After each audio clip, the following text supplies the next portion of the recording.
بەناوی خدای گەورە و میهرەبان میوانە بەڕێزەکان ڕێکخەرانی کۆنفرانس بانیتان باش. ساڵانە 1.2 ملیۆن کەس لەسەر ئاستی جیهان بە ڕووداوەکانی هاتوچۆ دەمرن و نزیکەی 50 ملیۆن کەسیش بریندار دەبن کە بەداخەوە ژمارەیەکیان بەشێک لە ئەندامانی جەستەیان لەدەست دەن و دەبنە کەماندام.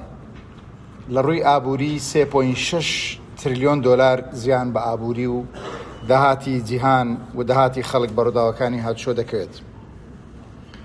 پێشبینی دەکرێت بەهۆی زیادبوونی مرۆڤ و زیادبوونی ئۆتۆمبیل و بەکارهێنەرانی و زیادبوونی شەقام و فراوانبوونیان قوربانیەکان زیاتر بن. بۆیە ئەگەر حکوومەت و خەڵک و دام و دەستگاکان پێکەوە کار نەکەن بێگومان لێکەوتە خراپەکان زیاتر دەبن.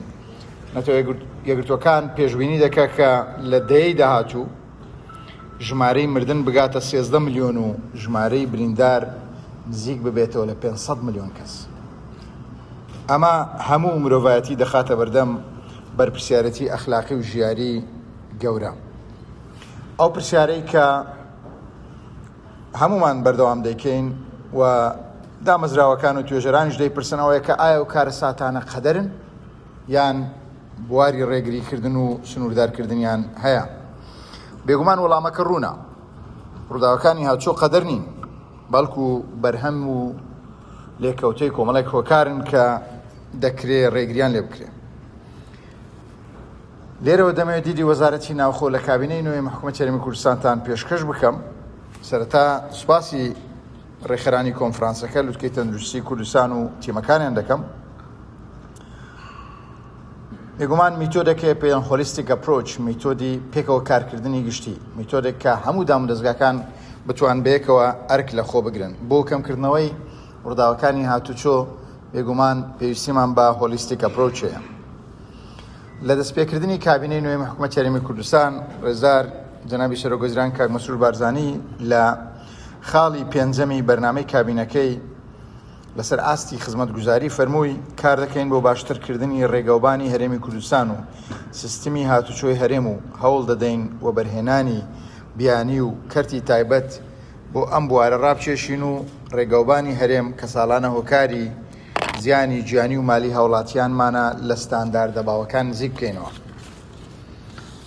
لەبەر ڕۆژنای ئەو بەرنامەی کابینە و بە چاودێری بەردەوامی جەنابی سەرۆکوەزیران و دەستکراوەییان بۆ پاڵپشتی کەرتی هاتوچۆ، جەنابی وەزیری ناوخۆ سەرپەرشتی ژمارەیەک پرۆژەی گرنگی کردووە کە سەرەڕای گەورەبوونی شەقامەکان و زیادبوونی ژماری ئۆتۆمبیل و خەڵک توانراوە بە ئاستێکی بەرز ڕووداوەکانی هاتوچۆ کەم ببنەوە و لێکەوتەکانی بەمردن و برینداربوون بێتە خوارەوە.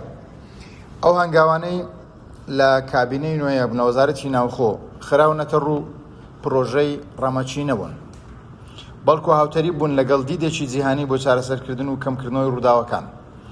لە 2 ئەیلولی 2020 کۆمەڵەی گەلانی نەتەوە یەکگرتووەکان لەڕێی بڕیارێک پلانێکی گەردوونی بۆ ئەو دەی ئێستا 21 تا 30 پەسەند کرد کە ئامانج لەی پەرەپێدانی سەلامەتی هاتوچۆیە و کەمکردنەوەی ڕوودا و قوربانیەکانە بە ڕێژەی 150 تا دەگەینە ساڵی 2030. ڕێکخراوی تەندروستی جیهانی بۆ چاودێریکردنی پلانی وڵاتان ڕاست پێدراوە و پلانە گردوونیەکە لەسەر 5 پایە کار دەکات. یەکەم بەکارهێنانی سەلامەت، سەیف ڕۆد یوزەر، ئۆتۆمبیلی سەلامەت، کۆنتڕۆلکردنی خێرایی، ڕێگەوبانی سەلامەت و وەڵامدانەوەی دوای ڕووداوەکان. حکوومەتی هەرێمی کوردستان لە کابینەی نۆدا بەوردی کاری لەسەر هەر 5 پایە کردووە بەڕێزان و خۆشحاڵین پێتان ڕابگەینن کە بەر لەوەی بگەینە 2030 ئەمە توانیمانە نزیک بینەوە لەو تارگێتە 160 و زیاتر لە 160 قوربانیەکان کەم بوونەتەوە و نزیکەی 150 ڕووداوەکانیش بەڕاستی دابەزیون. ئامادەبوانی بەڕێز ئەگەر تەرکیز لەسەر خاڵەکان بکەم، وەزارەتی ناوخۆ ڕیفۆرمێکی زۆر بنەڕەتی لە دەرهێنانی مۆڵەتی شوفێری کردووە. چیتر بەبێ فێربوونی زانستی شوفێر ناتوانێت تەقدیمی یان پێشکەشی دەرهێنانی مۆڵەتی شوفێری بکە کە دوجار کاتێک کەسێک ئاستی زانستی لەسەر ئۆتۆمبیل و ڕێگاکان و یاسا و ڕێساکان نەبێ بێگومان کارەسات بۆ خۆی و بۆ بەکارهێنەرانی دیکە دروست دەکات. توانیمانە ڕێبەرێکی نوێی هاتوچۆ وەکو منهەجی خوێندن چاپ بکەین کە ئێستا لە نووسینکانی فێرکردنی شوفێریکاریان پێدەکرێن. شوفێری نوێ ئەو گەنجانی دەبنە 18 ساڵ دەبێ هەموو وانە تیۆری و کرداریەکان بخوێنن، اینجا بچن داوای مۆڵەتی شوفێری بکەن. پایەی دووەم لە ڕووی ئۆتۆمبیلی سەلامەتەوە ئەمە لە 2021 ڕێنمایەکمان هەبوو بە ناوی ڕێنمایی ژمارە 7 کە ڕێنمایی مەرجەکانی سەلامەتی ئۆتۆمبیل بوو جێبەجێ دەکرا. ئێستا لە کۆتایی 2025 بۆتە ڕێنمایەکی نوێ و مەرجەکانی هاوردەکردنی ئۆتۆمبیل زۆر تونتر کراون و بۆ ماوەی 5 ساڵی هاوردەکردنی ماتۆر کە بەداخەوە بۆتە یەکێک لە سەرچاوەکانی کێشە قەدەغە کراوە. کۆنتڕۆلکردنی خێرایی بەڕێزان لە کوردستان ئەنجامی زۆر باشی هەبووە. پێشتر لە وڵاتان دوو جۆر کامێرە دانرابوون بە ناوی کامێرەی جێگیر و کامێرای گەڕۆک. ئەو کامێرانە تا مەرحەلەیەک تا شوفێر توانی خۆی لەگەڵ ئیمیون سیستمی خۆی بێزکە لەگەڵی کاریگەری باشیان هەبوو. دواتر زاندرا کە ئەو کامێرە جێگیرانە شوفێر شوێنەکانیان پێدەزانێت کە دەگاتە بەردەم کامێرەی جێگیر خێراییەکەی سەبر دەکاتەوە و کە لەوێ تێدەپەڕی دەست بە تیژڕەوی دەکات. ئەمە پێی گوترا کاریگەری کەنگەر و ئیفەکت، واتە شوفێر بەر لەوەی بگاتە کامێراکە سەبر دەکاتەوە دوایی لە شێوەی کەنگەر و جەمپ لێ دەدا و خێراییەکەی زیاد دەکات. بۆیە کاریگەریەکانی کامێرەی جێگیر و کامێرەی گەڕۆک کەم بوونەوە تا شارەزایان هاتن جۆرێکی دیکەی کامێرایان داهێنا کە پێی دەڵێن کامێرەی تۆمارکردنی تێکڕای خێرایی، ئەوەی خاڵ بۆ خاڵی پێ دەڵێن پوینت و پوینت یان ئەڤریج سپید کامێرا. ئەو کامێران لە کوردستان خرانە سەرکار بە خۆشحاڵیەوە. ئێستا هەموو شەقامە سەرەکی و خێراکان کە مەترسی لێکەوتنی ڕووداوی هاتوچۆیان لێ دەکەوێتەوە کۆنتڕۆل کراون. بۆیە توانراوە ڕووداوەکانی هاتوچۆ تا ئاستێکی زۆر باشکان ببنەوە لەزەت بۆ شوفێریکردن بگەڕێتەوە، چیتر هەراسانکردن و ئیزعاجکردنی خەڵک بە ئاستێکی زۆر نەماون. خاڵێکی دیکە بەڕێزان بریتیە لە ڕێگەی سەلامەت کە ئەمە هەردوو وەزارەتی شارەوانی و وەزارەتی ئاوادانکردنەوە کارێن لەسەر کردووە بە جۆری ئەو داتایانەی هەن سەرڕای کێشە ئابوووریەکان و هەبوونی قەیرانی دارایی زۆر توانراوە 700 پرۆژەی بواری ڕێگەوبان ئەنجام بدرێ 12 ملیۆن مەتر قیر بەکار بهێنرێ لەو کابینێ. کۆنتڕۆلکردنی ئۆتۆمبیل بەڕێزان ئۆتۆمبیلی بێژمارە و ماتۆر جگە لە کەمکردنەوەی مەترسی خێرایی بوونەتە سەرچاوەیەک لە سەرچاوەکانی کەمبوونەوەی تاوان، چونکە عادەتەن تاوانکاران و تۆڕەکانی تاوان بە دوای ئامرازێک وەسیلەیەک دەگەڕێن بۆ خۆشاردنەوە لە دادگا. هەبوونی ئۆتۆمبیلی بێتابلۆ و هەبوونی ماتۆڕی بێتابلۆ دەکرا بۆ ئەم بابەتە بەکار بهێنرن. ئێمە لە ساڵی 2025 هەڵوەستەی زۆرمان لەسەر ماتۆر کرد لەگەڵ کۆمپانیەکانی گەیاندنی خواردن دلیڤەری کۆمەڵێک دێدلاین دانران.